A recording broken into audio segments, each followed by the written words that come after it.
أذان.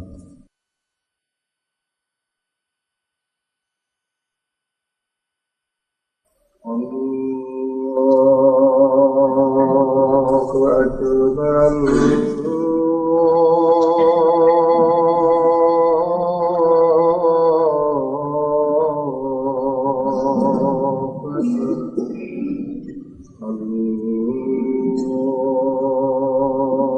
أكبر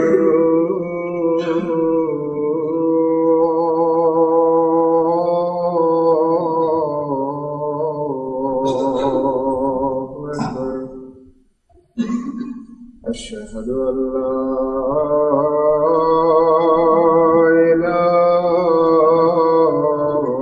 إله إلا الله أشهد أن لا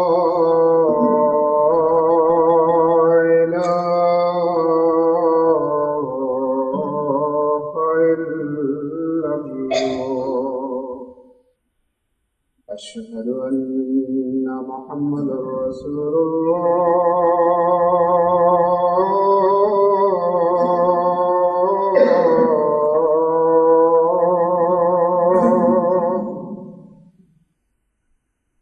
أشهد أن محمدا رسول الله حي على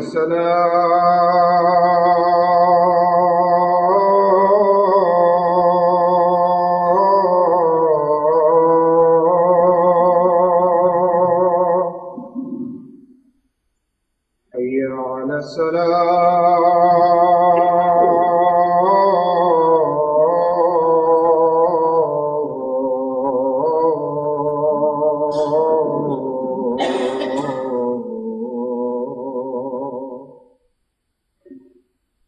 حي على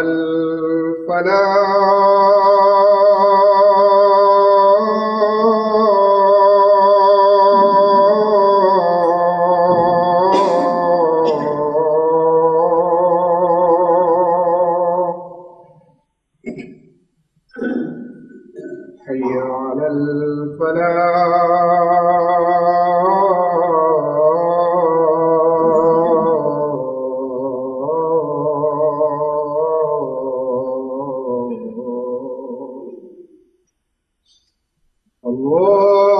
الله أكبر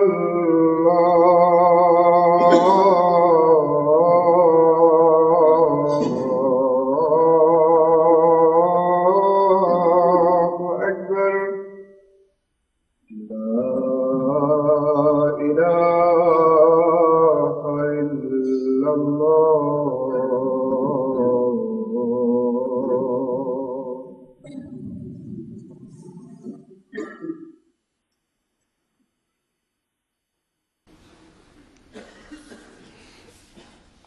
السلام عليكم ورحمة الله.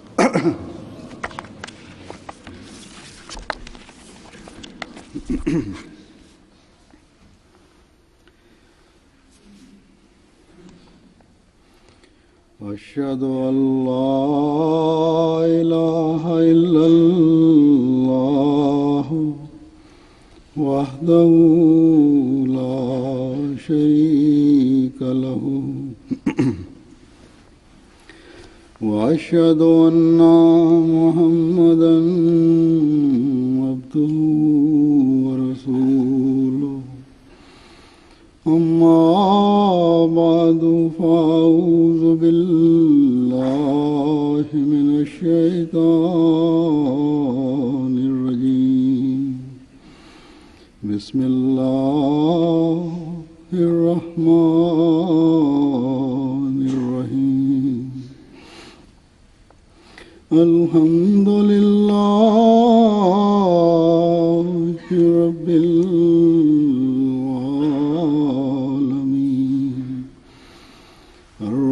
الرحمن الرحيم مالك يوم الدين إياك وإياك نستعين اهدنا الصراط المستقيم صراط الذين أنعمت عليهم غير المغضوب عليهم ولا الضالين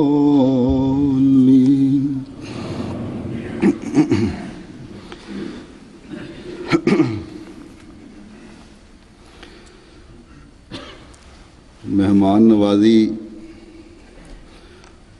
انبیاء کے خلق میں سے ایک اعلیٰ خلق ہے۔ اللہ تعالیٰ نے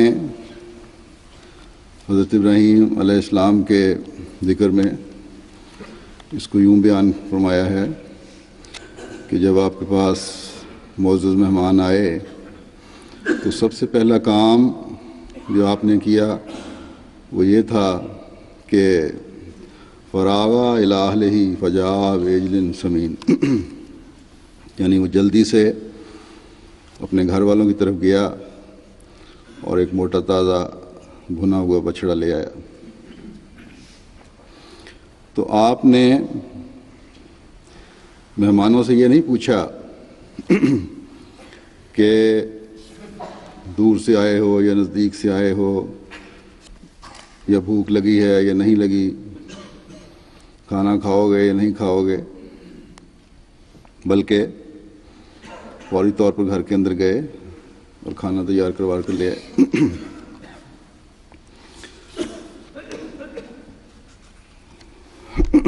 تو یہ خلق ہے جو اللہ والوں کا مہمانوں کے ساتھ ہوتا ہے۔ اور ہمارے نبی کریم صلی اللہ علیہ وسلم جن کو اللہ تعالیٰ نے تمام نبیوں کا جامع اور افضل الرسل فرمایا ہے، ان میں تو یہ خلق ایسا قائم تھا جس کی مثال نہیں، بلکہ زمانہ نبوت سے پہلے بھی آپ کا یہ خلق ایسا تھا کہ جو دوسروں کو متاثر کیا کرتا تھا۔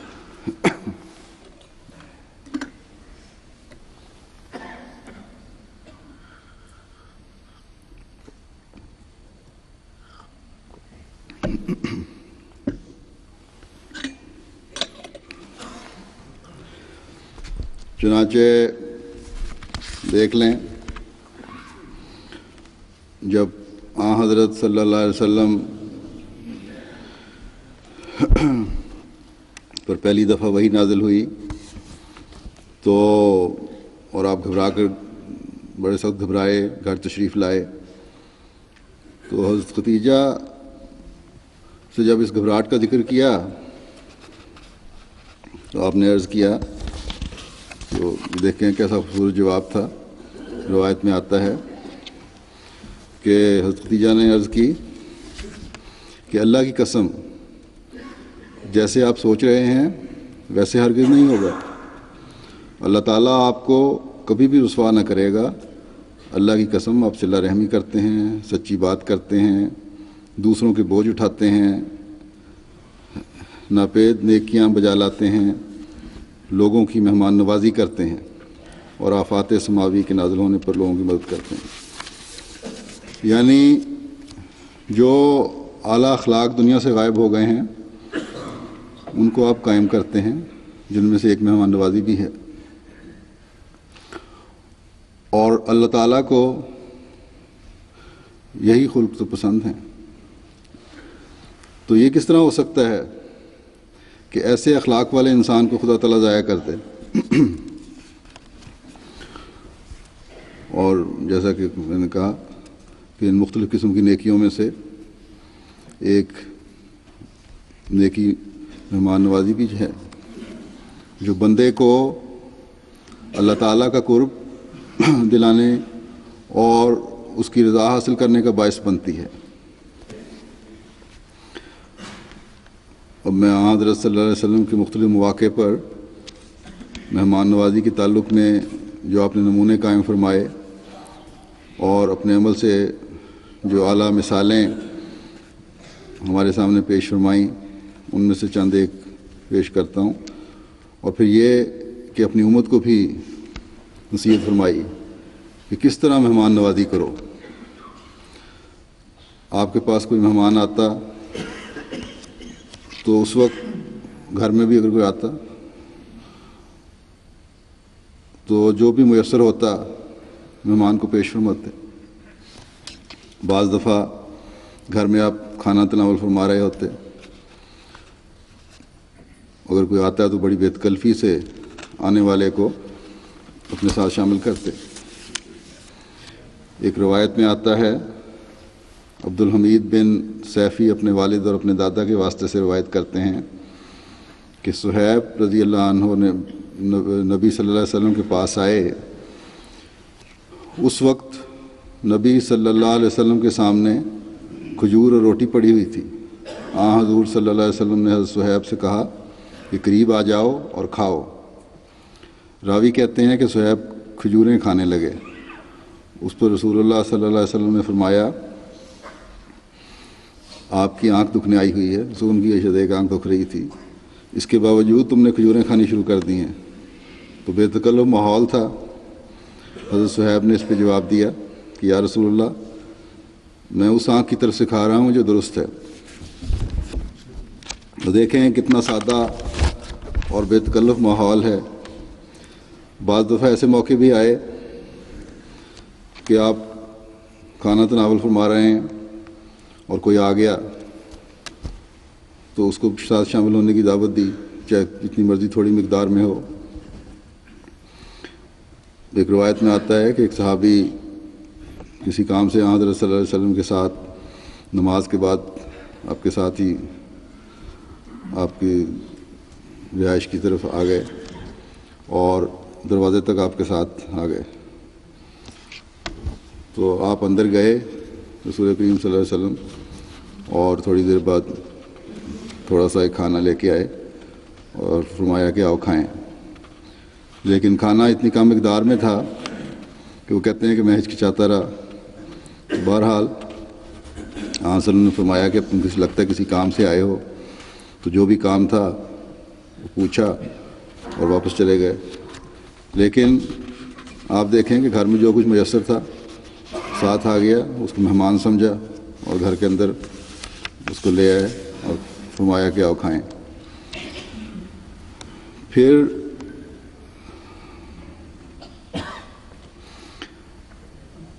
جب کبھی کافی تعداد میں مہمان بعض دفعہ آ جایا کرتے تھے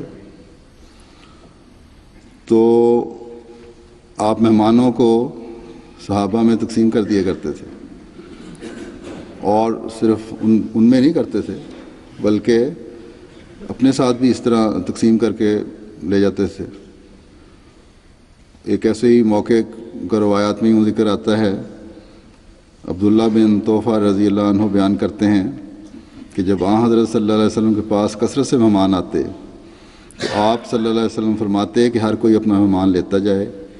ایک رات آپ صلی اللہ علیہ وسلم کے پاس بہت زیادہ مہمان آ گئے اور آپ صلی اللہ علیہ وسلم نے فرمایا کہ ہر کوئی اپنے حصہ کا مہمان ساتھ لے جائے۔ عبداللہ بن طوفہ رضی اللہ عنہ بیان کرتے ہیں کہ میں ان میں تھا جو حضرت صلی اللہ علیہ وسلم کے ساتھ گئے تھے۔ چنانچہ جب آپ گھر پہنچے تو حضرت عائشہ رضی اللہ عنہا نے فرمایا کیا گھر میں کھانے کو عائشہ سے آپ نے فرمایا کہ کیا گھر میں کھانے کو کچھ ہے؟ انہوں نے عرض کی جی ہاں، ویسا نامی کھانا ہے جو میں نے آپ کے افطار کے لیے تیار کیا ہے۔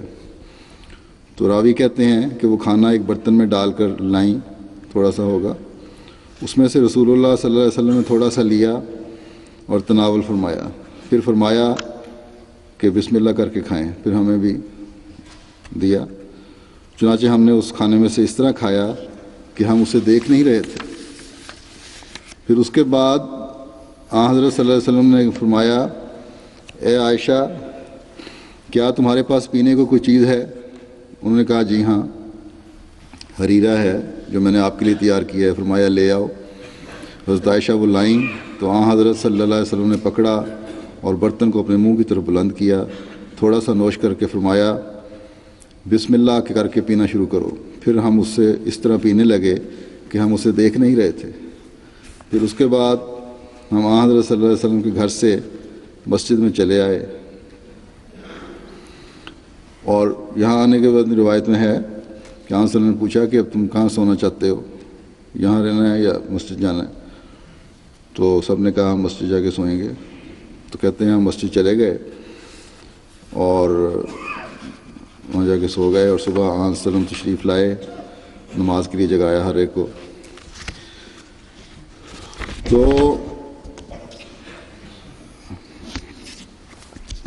یہاں جو ہے اس روایت میں ہے کہ پہلے آپ نے اس کو پیا۔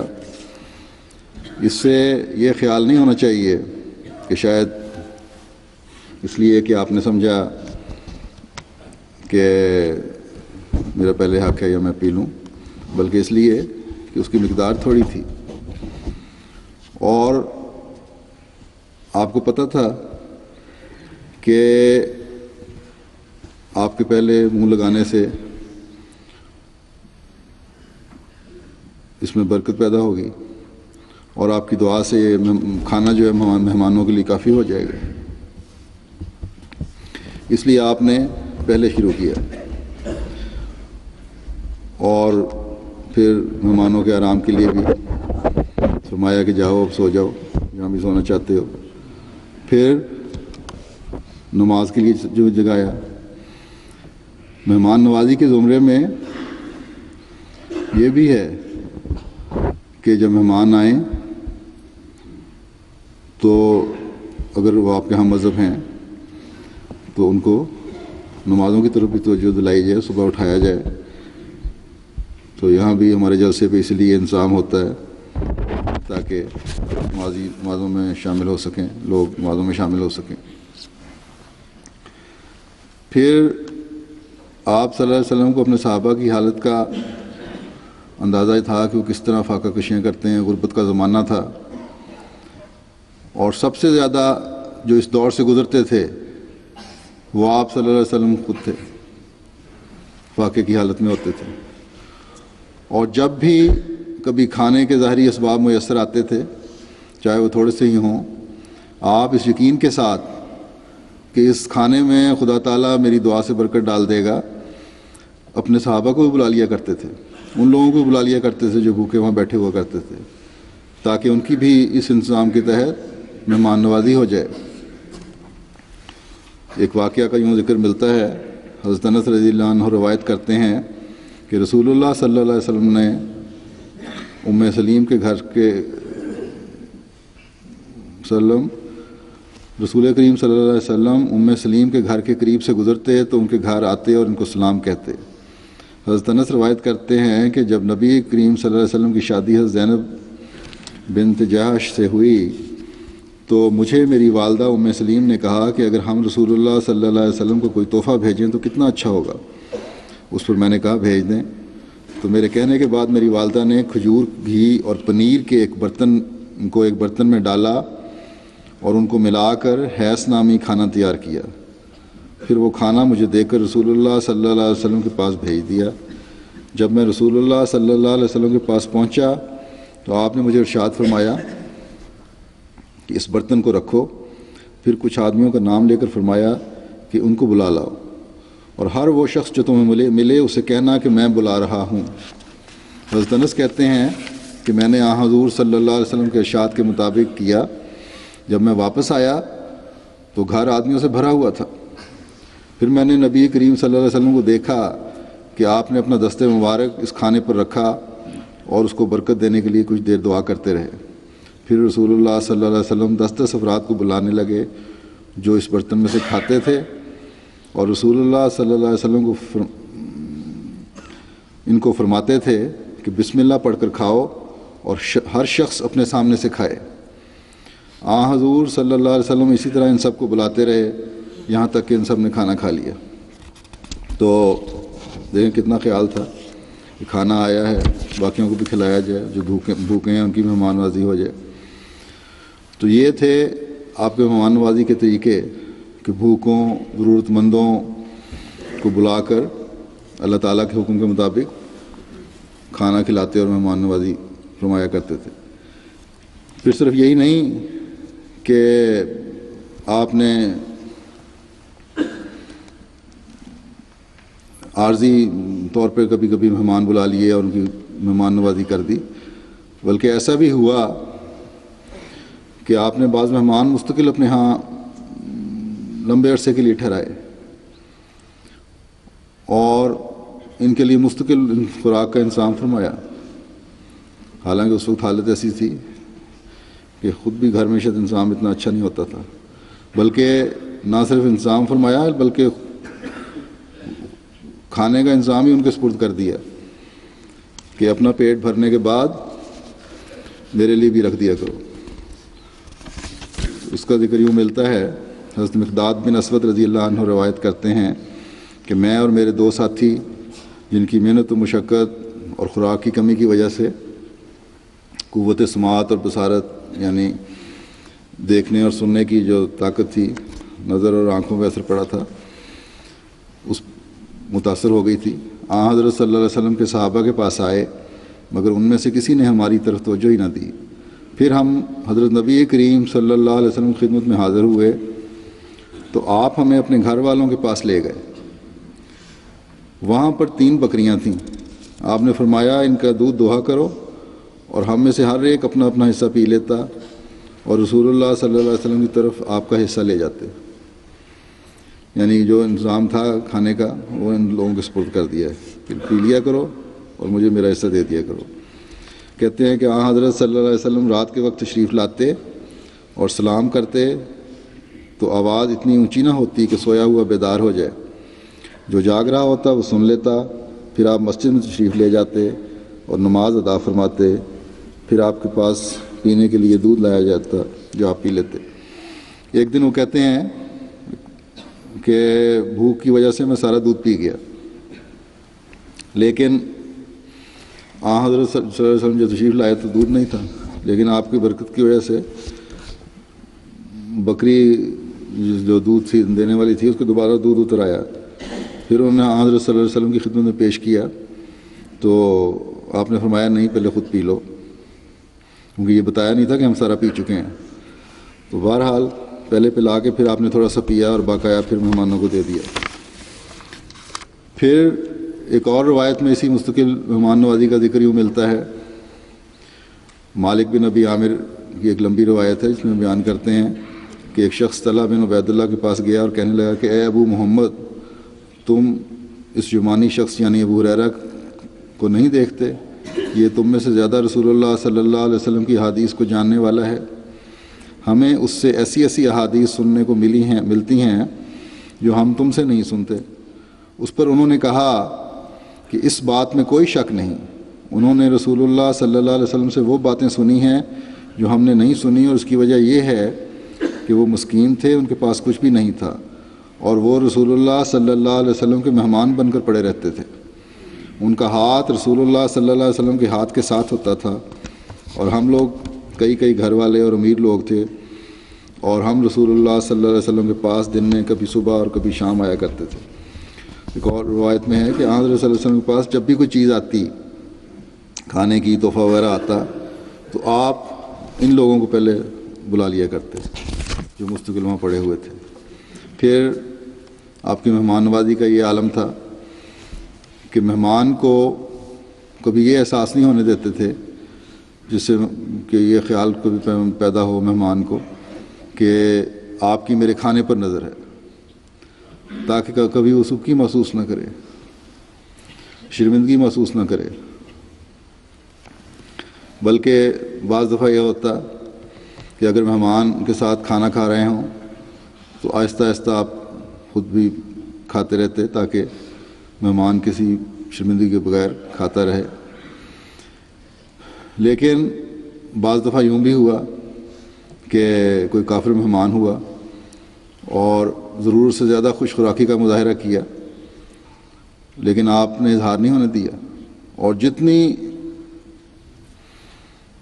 اس کی خواہش تھی، جتنا پیٹ بھر سکتا تھا وہ اس کے مطابق اس کو خوراک مہیا کی۔ ایک واقعہ یوں بیان ہوتا ہے، حضرت ابو ہریرہ رضی اللہ تعالیٰ عنہ روایت کرتے ہیں کہ ایک شخص جو کافر تھا حضرت رسول اللہ صلی اللہ علیہ وسلم کے ہاں مہمان بنا۔ حضرت رسول اللہ صلی اللہ علیہ وسلم نے اس کے لیے ایک بکری کا دودھ دو کر لانے کے لیے فرمایا، جو اس کافر نے پی لیا۔ پھر دوسری اور تیسری، یہاں تک کہ 7 بکریوں کا دودھ پی گیا۔ کہتے ہیں کہ اگلی صبح اس نے اسلام قبول کر لیا۔ حضرت صلی اللہ علیہ وسلم نے اس کے لیے ایک بکری کا دودھ دونے کے لیے ارشاد فرمایا، جو اس نے پی لیا۔ پھر آپ نے دوسری بکری کا دودھ لانے کا فرمایا تو وہ پورا دودھ ختم نہ کر سکا۔ حضرت صلی اللہ علیہ وسلم نے فرمایا، مومن ایک آنت میں کھاتا ہے جبکہ کافر 7 آنتوں کو بھرتا ہے۔ تو اس وقت جب وہ کافر تھا، مہمان تو بہرحال تھا، اس کو یہ احساس نہیں ہونے دیا کہ اگر کھانا مفت مل رہا ہے تو اتنا تو نہ کھاؤ کہ تمہارا پیٹ خراب ہو جائے۔ لیکن اگلے دن جب وہ آپ کے سلوک کی وجہ سے خود ہی مسلمان ہو گیا، اس نے اسلام قبول کر لیا، تو اس کو خود بھی پتہ لگ گیا کہ زندگی کا مقصد صرف کھانا پینا ہی نہیں ہوتا۔ کیونکہ ایک رات میں ہی اس نے ایک فطرت کو احساس بہرحال ہو گیا، اور ایک رات میں ہی آپ کی قوت قدسی کی وجہ سے، آپ کے حسن سلوک کی وجہ سے، مہمان نوازی کی وجہ سے، ایک تو وہ اس کو اسلام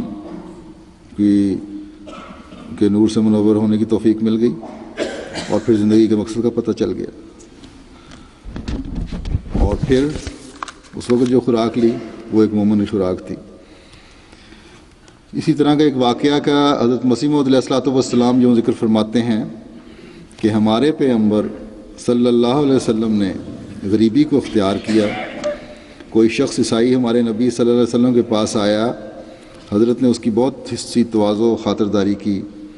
وہ بہت ہی بھوکا تھا، حضرت نے اس کو خوب کھلایا کہ اس کا پیٹ بہت بھر گیا، اور رات کو اپنی رضائی عنایت فرمائی۔ جب وہ سو گیا تو اس کو بہت زور سے دست آیا کہ وہ روک نہ سکا، پیٹ خراب ہو گیا اس کا بیچارے کا، اور رضائی میں ہی کر دیا۔ جب صبح ہوئی تو اس نے سوچا کہ میری حالت کو دیکھ کر کراہت کریں گے، شرم کے مارے وہ نکل کر چلا گیا۔ جب لوگوں نے دیکھا تو حضرت سے عرض کی کہ جو نصرانی عیسائی تھا وہ رضائی کو خراب کر گیا ہے۔ حضرت نے جب فرمایا کہ وہ مجھے دو تاکہ میں صاف کروں۔ لوگوں نے عرض کیا کہ حضرت آپ کیوں تکلیف اٹھاتے ہیں، ہم جو حاضر ہیں ہم صاف کر دیں گے۔ حضرت نے فرمایا کہ وہ میرا مہمان تھا، اس لیے میرا ہی کام ہے، اور اٹھ کر پانی منگوا کر خود ہی صاف کرنے لگے۔ وہ عیسائی جب ایک کوس نکل گیا تو اس کو یاد آیا کہ اس کے پاس جو سونے کی سلیب تھی وہ چارپائی پر بھول آیا ہوں، اس لیے وہ واپس آیا تو دیکھا کہ حضرت اس کے پخانہ کی رضائی کو پر سے خود صاف کر رہے ہیں۔ اس کو ندامت آئی اور کہا کہ اگر میرے پاس یہ ہوتی تو میں کبھی اس کو نہ دھوتا۔ اس سے معلوم ہوا کہ یہ شخص کہ جس میں اتنی بے نفسی ہے وہ خدا تعالیٰ کی طرف سے ہے، پھر وہ مسلمان ہو گیا۔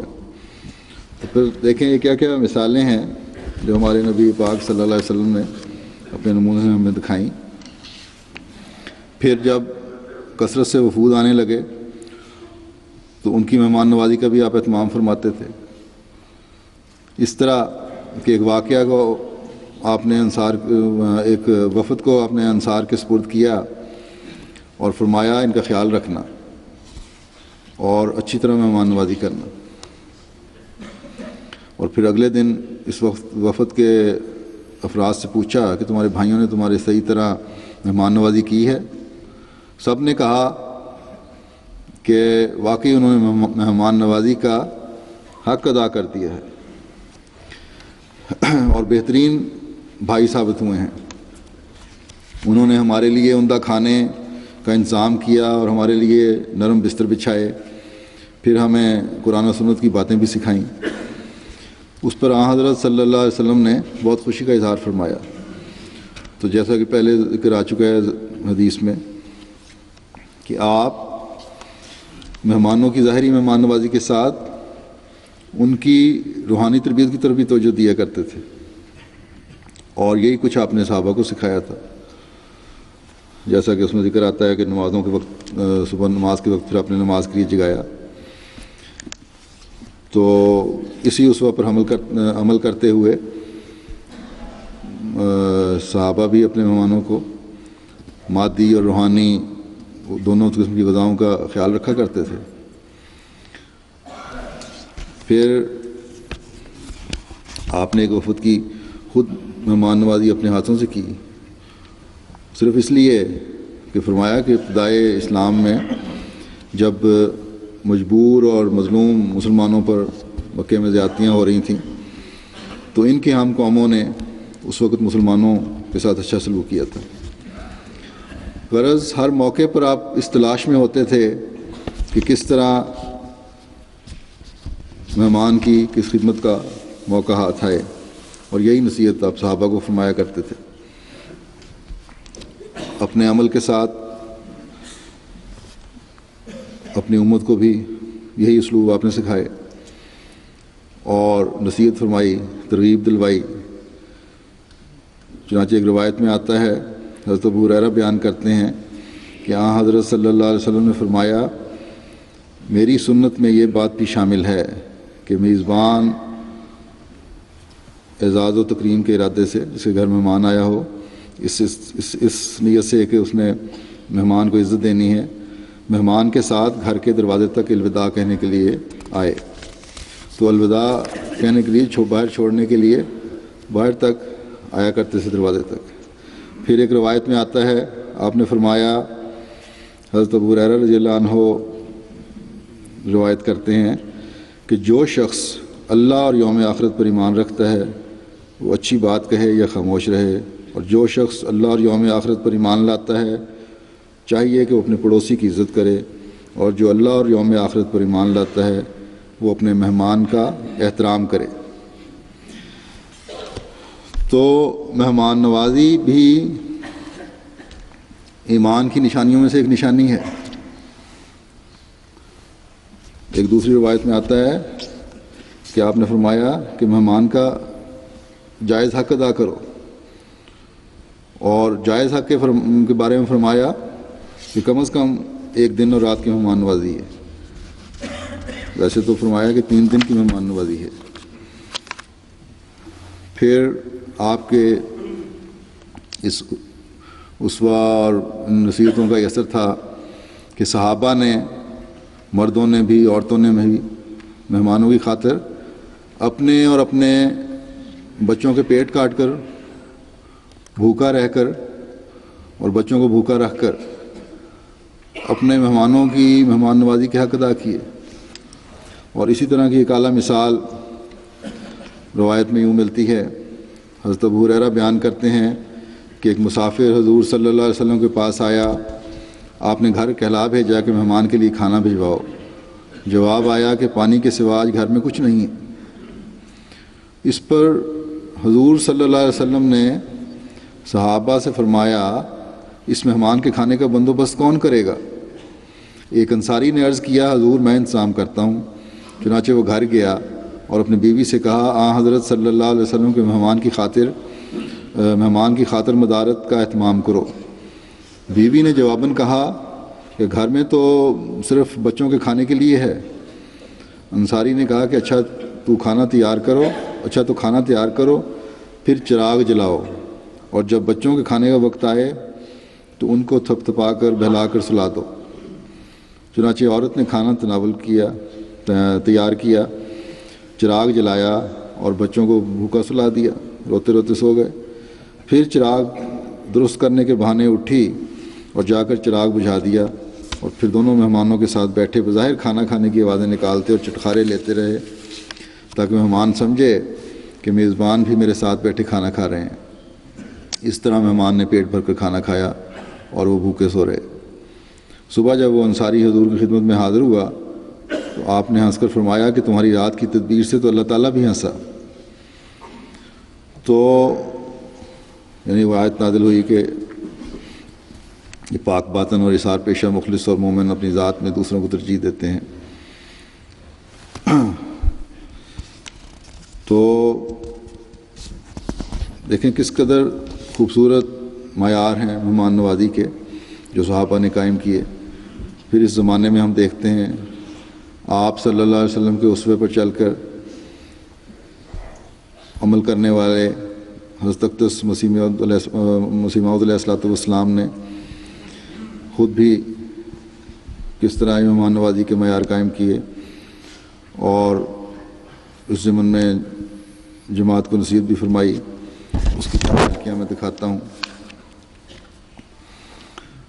حضور نے ایک جماعت کو خطاب کر کے فرمایا کہ میرے اصول کے موافق اگر کوئی مہمان آوے اور سب و شتم تک بھی نوبت پہنچ جاوے تو اس کو گوارا کرنا چاہیے، یعنی سخت الفاظ بھی استعمال کرے، کیونکہ وہ مریدوں میں تو داخل نہیں ہے. اگر وہ غیر آتا ہے تو ہمارا کیا حق ہے کہ اس سے وہ ادب اور ارادت چاہیں جو مریدوں سے چاہتے ہیں. یہ بھی ہم ان کا احسان سمجھتے ہیں کہ نرمی سے بات کریں. فرمایا کہ پیغمبر خدا صلی اللہ علیہ وسلم نے فرمایا کہ زیارت کرنے والے کا تیرے پر حق ہے. میں سمجھتا ہوں کہ اگر مہمان کو ذرا سا بھی رنج ہو تو وہ معصیت میں داخل ہے، یعنی کہ اگر کوئی تکلیف پہنچتی ہے مہمان کو تو وہ گناہ ہے، کیونکہ ایسے لوگ جو ابھی احمدیت میں داخل نہیں ہوئے، ایک تو وہ احمدی نہیں، اس لحاظ سے بھی نرمی سے پیش آنا چاہیے. ویسے بھی مہمان ہیں، اس لحاظ سے بھی نرمی سے پیش آنا چاہیے. احمدیوں کو بعض اصولوں کو پتہ ہوتا ہے، اس لحاظ سے یہ نہیں کہ اگر احمدی ہو تو اس سے سختی سے پیش آیا جائے. ضرور مہمان احمدی بھی ہے، لیکن بعض اصول و قواعد ہیں جماعت کی روایات ہیں، ایک غیر کو تو نہیں پتہ اور احمدی کو پتہ ہوتا ہے. تو اس لحاظ سے آپ نے فرمایا کہ مہمان ہونے کی حیثیت سے بھی اور غیر ہونے کی حیثیت سے بھی اس کو تم زیادہ احترام کرو.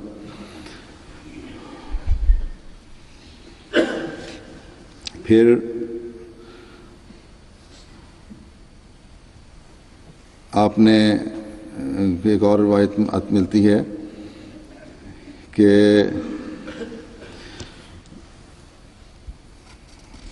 اعلیٰ حضرت حجت اللہ مسیح موعود علیہ الصلوۃ والسلام مہمان نوازی کا رسول اللہ صلی اللہ علیہ وسلم کی طرح اعلیٰ اور زندہ نمونہ ہیں. جن لوگوں کو کثرت سے آپ کی صحبت میں رہنے کا اتفاق ہوا وہ خوب جانتے ہیں کہ کسی مہمان کو خواہ وہ سلسلہ میں داخل ہو یا نہ داخل ہو، ذرا سی بھی تکلیف حضور کو بے چین کر دیتی ہے. مخلصین احباب کے لیے تو اور بھی آپ کی روح میں جوش شفقت ہوتا ہے. اس امر کے اظہار کے لیے ہم ذیل کا ایک واقعہ درج کرتے ہیں. واقعہ یہ ہے، کہتے ہیں کہ میاں ہدایت اللہ صاحب احمدی شاعر لاہور پنجاب، جو کہ حضرت اقدس کے ایک عاشق صادق ہیں، اپنے اس پیرانہ سالی میں چند دنوں سے گرداسپور آئے ہوئے تھے. آج انہوں نے رخصت چاہی، جس پر حضرت اقدس نے فرمایا کہ آپ جا کر کیا کریں گے، یہاں ہی رہیں، اکٹھے چلیں گے، آپ کا یہاں رہنا باعث برکت ہے. اگر کوئی تکلیف ہو تو بتلا دو، اس کا انتظام کر دیا جائے گا. پھر اس کے بعد آپ نے عام طور پر جماعت کو مخاطب کر کے فرمایا کہ چونکہ آدمی بہت ہوتے ہیں اور ممکن ہے کہ کسی کی ضرورت کا علم عملے کو نہ ہو، اس لیے ہر ایک شخص کو چاہیے کہ جس شے کی اسے ضرورت ہو وہ بلا تکلف کہہ دے. اگر کوئی جان بوجھ کر چھپاتا ہے تو وہ گناہ گار ہے. ہماری جماعت کا اصول ہی بے تکلفی ہے. پھر حضور نے میاں ہدایت اللہ صاحب کی خصوصیت سے سید سرور شاہ صاحب کو سپرد کیا کہ ان کا خیال رکھیں. اسی طرح ایک دفعہ آسام سے کچھ مہمان آئے اور جب لنگر خانے میں آ کے اترے تو لنگر خانے کے عملے کے رویے کی وجہ سے ناراض ہو کر اسی طرح اسی ٹانگے پہ بیٹھ کے واپس چلے گئے. اور حضرت مسیح موعود علیہ الصلوۃ والسلام کو جب پتہ لگا تو آپ بڑے ناراض ہوئے کہ کیوں ایسی صورت پیدا ہوئی، اور فوری طور پر اس طرح کہ جوتے پہننا بھی مشکل تھا، جلدی جوتے پہنے اور ان کے پیچھے تیز قدموں سے گئے. وہ ٹانگے پر تھے، حالانکہ دور نکل چکے تھے، لیکن آپ پیدل ان کے پیچھے گئے اور نہر پہ پہنچ کے روایت میں آتا ہے کہ آپ نے وہاں ان کو روک لیا اور پھر ان کو واپس لے کے آئے.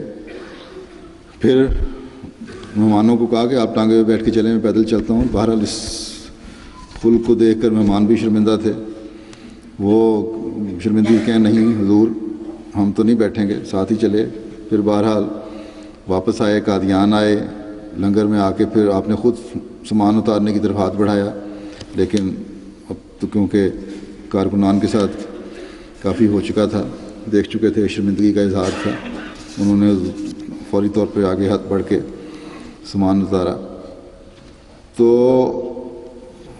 پھر ان لوگوں کی خوراک کے بارے میں، کیونکہ اسام کے لوگ تھے، خاص خوراک کے لیے حضرت مسیح موعود علیہ الصلوۃ والسلام نے انتظام فرمایا.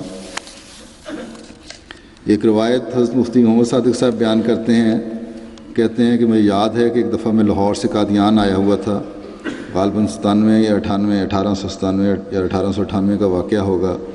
مجھے حضرت صاحب نے مسجد مبارک میں بٹھایا، جو کہ اس وقت ایک چھوٹی سی جگہ تھی. فرمایا کہ آپ بیٹھیے، میں آپ کے لیے کھانا لاتا ہوں. یہ کہہ کر آپ اندر تشریف لے گئے. میرا خیال تھا کہ کسی خادم کے ہاتھ کھانا بھیج دیں گے، مگر چند منٹ کے بعد جب کہ کھڑکی کھلی تو میں کیا دیکھتا ہوں کہ اپنے ہاتھ سے سینے اٹھائے ہوئے، تشتری اٹھائے ہوئے، ٹرے اٹھائے ہوئے میرے لیے کھانا لائے ہیں. مجھے دیکھ کر فرمایا کہ آپ کھانا کھائیے، میں پانی لاتا ہوں. کہتے ہیں کہ بے اختیار رکت سے میرے آنسو نکل آئے کہ جب حضرت ہمارے مقتدا پیشوا ہو کر ہمارے لیے یہ خدمت کرتے ہیں تو ہمیں آپس میں ایک دوسرے کی کس قدر خدمت کرنی چاہیے. پھر ایک دفعہ مہمانوں کی زیادتی کی وجہ سے جب بستر بہت کم ہو گئے تو اپنے گھر میں جو آخری رضائی تھی وہ بھی مہمانوں کو دے دی اور خود تکلیف میں گزاری ساری رات، تاکہ مہمانوں کو تکلیف نہ ہو. پھر ایک دفعہ مہمان نوازی کے بارے میں ذکر ہوا تو فرمایا کہ میرا ہمیشہ خیال رہتا ہے کہ کسی مہمان کو تکلیف نہ ہو، بلکہ اس کے لیے ہمیشہ تاکید کرتا رہتا ہوں کہ جہاں تک ہو سکے مہمانوں کو آرام دیا جاوے. مہمان کا دل مثل آئینہ کے نازک ہوتا ہے اور ذرا سی ٹھیس لگنے سے ٹوٹ جاتا ہے. اس سے پیشتر میں نے یہ انتظام کیا ہوا تھا کہ خود بھی مہمانوں کے ساتھ کھانا کھاتا، مگر جب سے بیماری نے ترقی کی اور پرہیزی کھانا کھانا پڑا تو پھر وہ التزام نہ رہا. ساتھ ہی مہمانوں کی کثرت اس قدر ہو گئی کہ جگہ کافی نہ ہوتی تھی، اس لیے وہ بمجبوری علیحدگی ہوئی. ہماری طرف سے ہر ایک کو اجازت ہے کہ اپنی تکلیف کو پیش کر دیا کرے. بعض لوگ بیمار ہوتے ہیں، ان کے واسطے الگ کھانے کا انتظام ہو سکتا ہے. اور ایک دفعہ آپ نے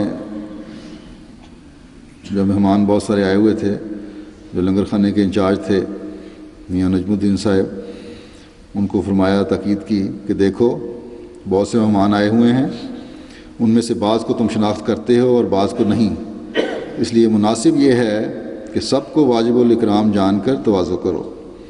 سردی کا موسم ہے، چائے پلاؤ اور تکلیف کسی کو نہ ہو. تم پر میرا حسن ظن ہے کہ مہمانوں کو آرام دیتے ہو. ان سب کی خوب خدمت کرو. اگر کسی کو گھر یا مکان میں سردی ہو تو لکڑی یا کوئلہ کا انتظام کر دو. تو دیکھیں کس طرح مہمانوں کی خدمت کی نصیحت فرمائی. خدا کرے کہ حضرت مسیح موعود علیہ السلام کا یہ حسن ظن جو آپ نے اپنے کارکنوں اور مہمان نوازی کرنے والوں سے پر کیا تھا اس وقت بھی، آج بھی وہ قائم رہے اور ہمیشہ قائم رہے.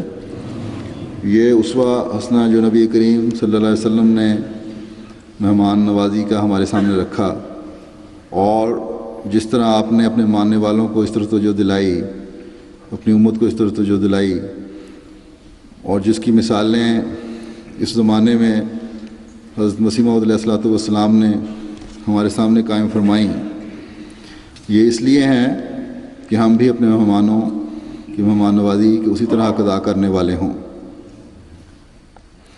جو ہمارے سامنے مثالیں جو قائم کی گئی تھیں اس طرح. اگلے جمعے سے انشاءاللہ تعالی جماعت احمدیہ برطانیہ کا جلسہ سالانہ شروع ہو رہا ہے، اور انشاءاللہ تعالی باہر سے مہمان آئیں گے، ہمیشہ آتے ہیں، اب بھی انشاءاللہ آئیں گے، بلکہ اور یو کے سے مختلف جگہوں سے بھی آئیں گے، بلکہ بیرونی ممالک کے تو اکثر مہمان آنے شروع بھی ہو گئے ہیں. بہت سے ہیں جو اپنے عزیزوں کے ہاں ٹھہرے ہوں گے، جو تو قریبی عزیز ہیں وہ تو اپنے مہمانوں کی، والدین کی، بھائیوں کی خدمت کرتے ہیں اور کرنی چاہیے. مہمان نوازی کے حق ادا کرنے چاہیے. دور سے لوگ آتے ہیں، لیکن بعض دفعہ یہ بھی ہے کہ کوئی واقف کار یا عزیز یا کسی تعارف کی وجہ سے کوئی کسی کے گھر ٹھہر گیا ہے تو ہمیشہ کی طرح اپنی روایات کو قائم رکھتے ہوئے ان کی مہمان نوازی کے پورے حق ادا کریں. اور اس طرح بعض لوگ ہیں جو جماعتی انتظام کے تحت ٹھہرے ہوئے ہیں، اور جماعت کا انتظام جو ہے یہ عارضی کارکنان کے سپرد ہوتا ہے اکثر. اس لیے بعض دفعہ یوں بھی ہو جاتا ہے کہ نئے آنے والے اور ناتجربہ کار جو معاونین ہیں، کیونکہ نئے شامل ہوتے رہتے ہیں، بعض دفعہ ڈیوٹیاں بدلتی رہتی ہیں، وہ پوری طرح مہمان نوازی کو حق کو بعض دفعہ سمجھ نہیں سکتے. اس لیے ان پر بھی منتظمین کی نظر رہنی چاہیے کہ کوئی ایسی بات نہ ہو جائے جو مہمان کی دل آزاری کا باعث ہو، اس کو کسی تکلیف کا باعث ہو. اور جو اپنے گھروں میں مہمان رکھنے والے ہیں وہ بھی، اور جماعتی نظام کے تحت جو مہمان ٹھہرے ہوئے ہیں وہ بھی اس بات کا خیال رکھیں کہ کبھی کوئی ایسی بات نہ ہو جو، جیسا کہ میں نے کہا، کسی مہمان کا تکلیف کا یا دل دکھانے کا باعث بنے. برطانیہ کے یہاں کے لوگ جو ہیں، مقامی یو کے لوگ، یہ تو جلسے پر آئیں گے، 2-3 دن کے لیے ٹھہریں گے، چلے جائیں گے جلسہ سننے کے بعد. لیکن باہر سے آنے والے جو خرچ کر کے آتے ہیں ان میں سے بہت سارے ایسے ہیں جو بڑی مشکل سے جن کو ویزے ملے اور خرچ کر کے آتے ہیں. تو اس لیے کم از کم 15 دن تو ان کو ٹھہرنے کا حق ہے، اور 15 دن مہمان نوازی بھی ان کی کرنی چاہیے اور کی جاتی ہے. لیکن بعض دفعہ جو گھروں میں ٹھہرے ہوئے ہیں، اگر ان کو کسی کو دقت ہو کہ اتنا لمبا عرصہ مہمان نوازی نہیں کر سکتے، تو ان کو چاہیے کہ جماعتی انتظام کے تحت پھر ان کو جماعت کے سپرد کر دیں تاکہ 15 دن تک مہمان نوازی کی جا سکے. امید ہے انشاءاللہ تعالی ہمیشہ کی طرح تمام کارکنان جلسے کے انتظامات میں پوری دلچسپی سے حصہ لیں گے اور مہمانوں کے حق بھی ادا کریں گے. اور جیسا کہ حضرت مسیح موعود علیہ الصلوۃ والسلام نے فرمایا ہے کہ حسن ظن ہے، یہ حسن ظن ہمیشہ جماعت کے کارکنان کا ایک نشان بنا رہے گا. اس دفعہ 2 جگہ کی تقسیم کی وجہ سے، کیونکہ جلسہ کہیں ہونا ہے، کچھ مہمان ایک جگہ ٹھہریں گے، کچھ مہمان دوسری جگہ ٹھہریں گے، بعض شعبوں پر زیادہ ذمہ داریاں پڑ جائیں گی. تو اس لیے بھی اپنے آپ کو، کارکنوں کو ذہنی طور پر تیار کرنا چاہیے کہ ڈیوٹیاں اس دفعہ زیادہ توجہ سے دینی ہوں گی، اور ہو سکتا ہے زیادہ وقت کے لیے دینی پڑے. اللہ تعالیٰ سب کو توفیق دے کہ ہم خدا تعالیٰ کی خاطر آنے والے ان مہمانوں کی صحیح طرح مہمان نوازی کر سکیں. اللہ سب کو توفیق دے.